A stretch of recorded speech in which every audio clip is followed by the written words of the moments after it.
Now, playing funk guitar or, disco-y stuff does rely a lot on the dynamics and rhythmic control. Of course, rhythmic control is essential, but lots of people play like this.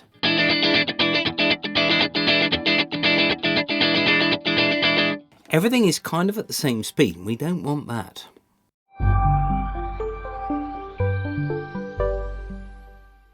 I've got a backing track here that I've made up on GarageBand for iOS, and I've actually recorded the bass line using my Fender bass here along with some sort of drums and hi-hat, so it goes a bit like this.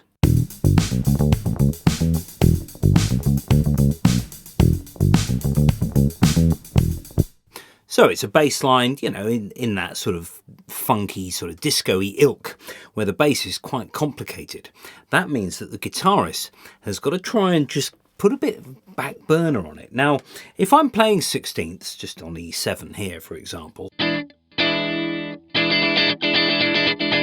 if I play along with that bass,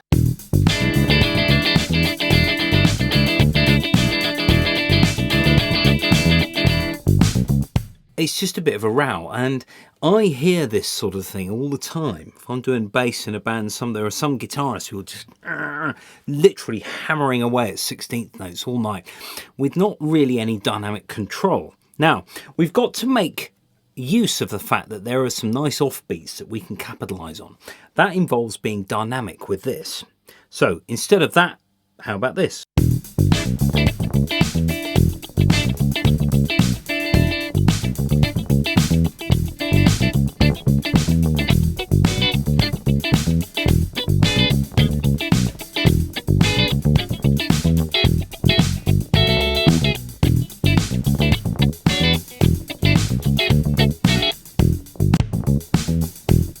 Now, not only did I vary the dynamics,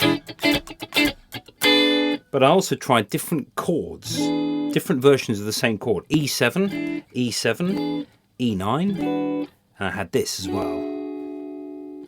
Sort of an E9 but a higher inversion. I could go for a top sort of E7. But we don't want to get too busy. We want to simply give it that sort of choppy feel.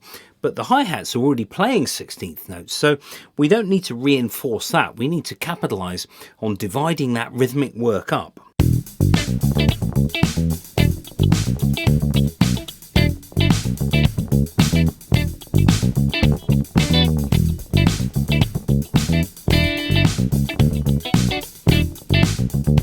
Now, if I record something, usually what you'd have in a guitar, in sort of a bit of a sort of funky guitar tune like this, is you'd have one track with some chords like this, and you'd have another track that does some just little sort of counter lines. So if I press record and just play some 16ths,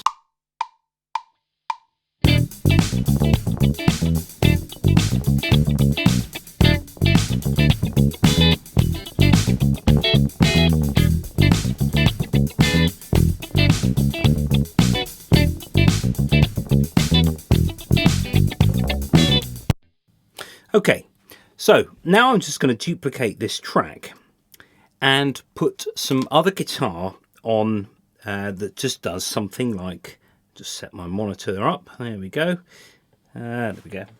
But once again, I've just got to be really careful not to overcook things.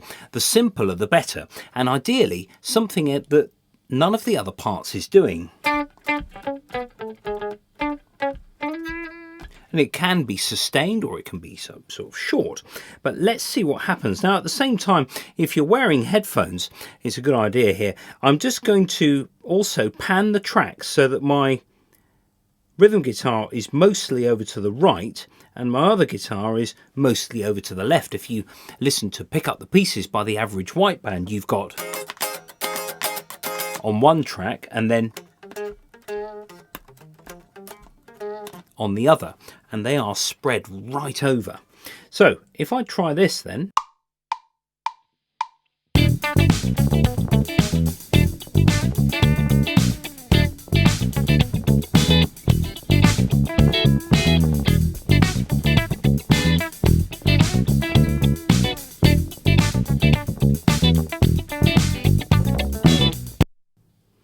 that is basically satisfied all of the rhythmic needs there, but keeping a bit of dynamics as well. Notice that I'm not really a reverb man here. Everything is dry. I quite like that because it means that everything is sort of, yeah, nothing is too sort of clouded. For example, if I go back to my main window and I select lots of reverb or something on these tracks,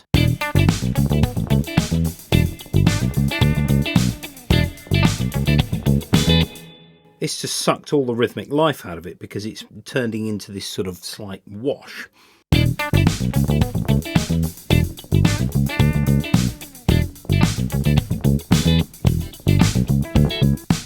Now that second line that I did, I rushed it a little bit there and it sticks out.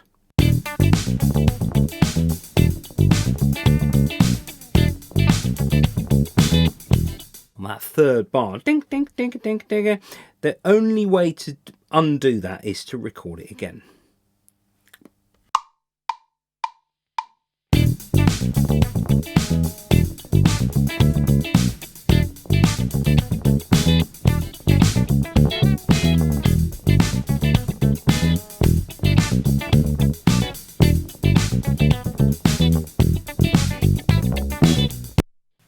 Don't be tempted at this stage to just keep adding stuff.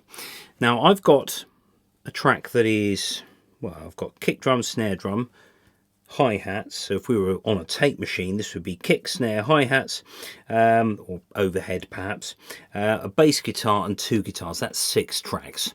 So with my little 8-track tape recorder here, we've got 2 tracks left.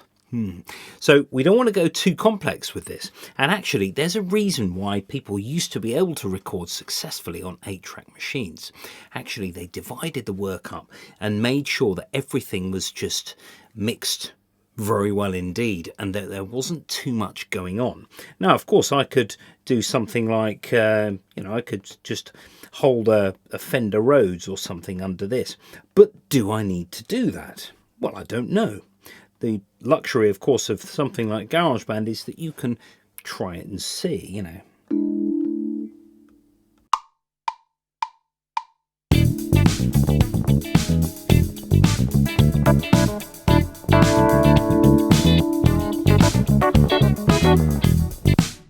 No, it's basically a bit of a mess. I'm not really giving it any sort of life at all. In fact, I'm starting to suck life out of it.